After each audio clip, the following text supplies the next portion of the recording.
जसं शरीरासाठी व्यायाम आवश्यक असतं तसंच मेंदूसाठी ब्रेन एक्सरसाइज अनिवार्य आहे. ॲबेकसच्या माध्यमातून विद्यार्थ्यांच्या मेंदूची ताकद वाढते, एकाग्रता, वेग आणि आत्मविश्वास कमालीचा बळकट होतो. यशाच्या शिखरावर पोहोचण्यासाठी ॲबेकस हे आजच्या काळातील सर्वात प्रभावी शस्त्र आहे, असे ठणकावून प्रतिपादन ब्रेन ट्रेन एज्युकेशनचे संस्थापक अध्यक्ष नरेंद्र निकुंब यांनी केले. ब्रेन ट्रेन एज्युकेशन संचलित अवॉर्ड क्लासेस यांच्या वतीने आयोजित राज्यस्तरीय मॅरेथॉन स्पर्धेच्या पारितोषिक वितरण सोहळ्यात ते प्रमुख अतिथी म्हणून बोलत होते. कार्यक्रमाच्या अध्यक्षस्थानी सुधाकर आव्हाड होते. व्यासपीठावर शीतल आव्हाड व ऋतुजा घोणे यांची उपस्थिती लक्षवेधी ठरली. निकुंब यांनी आजच्या स्पर्धात्मक युगातील वास्तव स्पष्ट करताना सांगितले की फक्त पुस्तकांपुरते शिक्षण अपुरे आहे.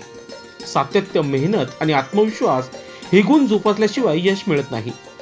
अशा राज्यस्तरीय मॅरेथॉन स्पर्धा विद्यार्थ्यांच्या बौद्धिक क्षमतेला धार देतात आणि मानसिकदृष्ट्या अधिक सक्षम बनवतात. ब्रेन ट्रेन एज्युकेशन विद्यार्थ्यांच्या सर्वांगीण विकासासाठी सातत्याने लढा देत आहे, असा ठाम विश्वासही त्यांनी व्यक्त केला. अध्यक्षीय भाषणात सुधाकर आव्हाड यांनी स्पष्ट शब्दात सांगितले की अवॉर्ड क्लासेसचा उद्देश केवळ निकालापुरता मर्यादित नसून गुणवत्तापूर्ण, शिस्तबद्ध आणि जिद्दी विद्यार्थी घडवणे हा आहे. राज्यस्तरीय स्पर्धेतील विद्यार्थ्यांचे यश हे त्यांच्या अथक परिश्रमाचे जिवंत उदाहरण आहे. कार्यक्रमाची सुरुवात सरस्वतीची मातेच्या पूजन व दीप प्रज्वलनाने झाली. प्रारंभी शीतल आव्हाड यांनी उपस्थितांचे स्वागत करत विद्यार्थ्यांच्या यशाबद्दल अभिमान व्यक्त केला व पालकांच्या विश्वासाबद्दल आभार मानले. ऋतुजा घोणे यांनी सूत्रसंचालनात कार्यक्रमाला वेग व शिस्त दिली. यावेळी विविध गटातील यशस्वी विद्यार्थ्यांचा मान्यवरांच्या हस्ते सन्मान करण्यात आला. विद्यार्थी व पालकांची मोठी उपस्थिती लाभलेल्या कार्यक्रमाने सातपूर परिसरात शिक्षणाबाबत सकारात्मक संदेश दिला. संपूर्ण सोहळा प्रेरणादायी, ऊर्जावान आणि जल्लोषपूर्ण वातावरणात पार पडला. ती असं पटकन कोणाशीही बोलत नव्हती. स्कूलला पण जायची तर टीचरशी पण तिला जर काही कंप्लेंट असेल, कोणी काही नाव घेतलं तरी पण ती बोलत नव्हती. पण यांची मला ओळख झाली.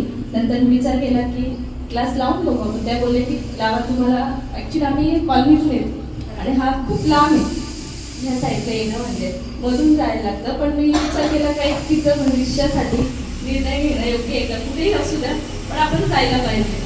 मग मी विचार केला की आपण लावून बघू नेमकं काय तिच्यामध्ये बदल होतो. असं ती मॅथला खूप म्हणजे वीक होती. तिला अजिबात तिच्यामध्ये कॉन्फिडन्स नव्हता. म्हणजे ती घाबरायची का मला रागवतात वगैरे, नाही का. असं घरामध्ये आता जॉईंट फॅमिली असल्यावर तर कसं होतं, कम्पॅरिझन होतं. मग तू शांत बस, तू नको हे करू, असं प्रत्येक जण बोलून तिचा जो कॉन्फिडन्स होता तो निघून गेला होता. पण जे शीतल मॅडम आहे ना, ते खूप छान, म्हणजे त्यांनी मला हे केलं का तुमची मुलगी तुम्ही म्हणतात का हुशार जास्त नाही आहे, पण तुम्ही तिला हुशार करा. पण तुम्हाला असं वाटतं का ती हुशार नाही आहे, तुम्ही असं बोलूच नका की ती हुशार नाही आहे म्हणून, ती हुशार आहे हा शब्द तुमच्या हमेशा तोंडात असू द्या की ती हुशार आहे. आणि हे त्यांनी मला सांगितलं आणि ते बोलले का ती खूप हुशार आहे, ती सगळ्यात मध्ये हुशार आहे.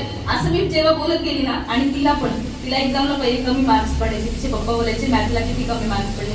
पप्पा कसे असतात, नुसते रागवतात, त्यांना फक्त मार्क्स पाहिजे असतात. पण मुलं कशी काय करतात, काय मेहनत करतात त्याच्याकडे लक्ष द्यायला त्यांना टाइम पण नसतो. फक्त पेपरचा जो रिझल्ट येणार आहे ते विचारणार कारण तुझा रिझल्ट काय म्हणून. तर अभ्यास घेतात का नाही घेत, खरं तर घेतलं पाहिजे. त्यांचं सपोर्ट पाहिजे मुलांना, आईपेक्षा जास्त मुलांना वडिलांचा सपोर्ट पाहिजे. पण ह्या जे शीतल मॅडम आहेत ना, त्यांनी खूप सपोर्ट केला तिला. मी पहिले पण क्लास लावला, रेग्युलर क्लास पण लावला, त्यात पण तिला खूप छान पडले. जो मेन कॉन्फिडन्स तिचा गेला होता ना, तो मेन कॉन्फिडन्स तिचा खूप वापस आला. आणि आज रिझल्टचाच दिवस होता तिचा आणि आज खूप छान मार्क्स तिने पाडले आणि प्लस मॅथला पण खूप सुंदर मार्क पडले. त्याबद्दल मी त्यांचं खूप खूप अभिनंदन करते. मला वाटतं पण नव्हतं की त्या म्हणजे गोल्ड मध्ये पोझिशनला पोहोचतील आणि गोल्ड मेडल भेटेल माझं. पण दोघांनी मला तर माझ्या मुलाला अजिबात गॅरंटी नव्हती त्याला गोल्ड मेडल भेटेल असं. पण शिकवताईंनी खूप छान शिकवलं, त्यांचं कौतुक करण्यासारखं आहे. करायचे, घाबरायचे, लटपट अध्यक्ष वर्ष गुरुजन वर्ष नाम कदम झाला का एवढं बोलून माझी गोष्ट संपत असं आमच्या गावाचा काळ होता. काळ बदलला, परिस्थिती बदलली, त्यानुसार पदे बदललं पाहिजे. आपल्या या छोट्या काही कार्यक्रमामध्ये तुमच्या अंतर्भूत सर्वांगीण विकासासाठी जे जे काही अभ्यासक्रम तुम्हाला दिलेले टीचर तुम्हाला रोज सांगतातच, त्या पद्धतीने तुम्ही करतात. परंतु आपले खरे मार्गदर्शक कोण, आपले खरे गुरु कोण? प्रथमतः आपले आईवडील. त्यांचं आपण प्रथम ऐकायचं. ते आपल्याला जसे सांगतील त्या पद्धतीने आपण वागायचं. हे आपले पहिले गुरु. नंतर आपण शाळेत जायला लागलो, आपले गुरु जे आपले गुरुजी जे शिक्षक आहेत ते आपले दुसरे गुरु.